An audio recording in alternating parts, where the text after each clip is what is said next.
I've recently made videos about two brothers from the Odiorne family from Rye, New Hampshire who fought in the Revolution. Samuel is the third and final brother from this family to die in the Revolutionary War.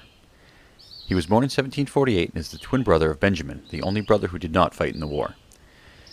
Samuel married Sarah Holbrook in 1775 at the South Church in Portsmouth. Shortly after, Samuel volunteered to join the Continental Marines and was stationed at Fort Washington, which is on Pierce Island in Portsmouth, and at Fort Sullivan across the river on Seavey Island for the first 2 years of the war. They had 3 children together, and Sarah was pregnant with the third when Samuel was assigned to be part of the Marine complement on the Continental frigate Raleigh.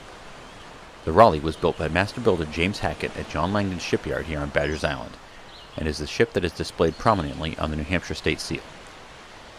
In December 1777, the Raleigh made a successful voyage to France, capturing and destroying a number of British ships and then returning home by way of Africa and the Caribbean a few months later.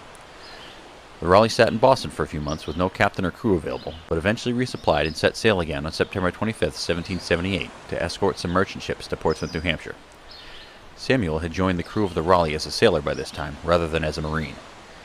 A few hours after they set sail for New Hampshire, 2 British ships, the HMS Unicorn and the HMS Experiment, appeared and began to chase them. As they approached Portsmouth, the merchant ships headed into port, and the Raleigh led the British ships back out to sea, and after a day-long chase up the main coast, proceeded to battle with them for over 7 hours around the islands of Penobscot Bay. All 3 ships were significantly damaged, and eventually the Raleigh ran aground on Wooden Ball Island, one of the islands of Matinicus. After the crew of the Raleigh had evacuated to the island, they used their lifeboats to try to row to the mainland, but there wasn't enough room for all the men, so some were forced to stay behind and were captured when the British landed to claim the Raleigh as their prize. Samuel was one of these men. He was taken to a prison ship somewhere, possibly Halifax, like his brother Joseph, and died there within a few months. Like Joseph and their other brother John, Samuel has no grave or memorial anywhere, but many members of his family, including his twin brother Benjamin, are buried here, in the old Odiorne Point Cemetery in Rye.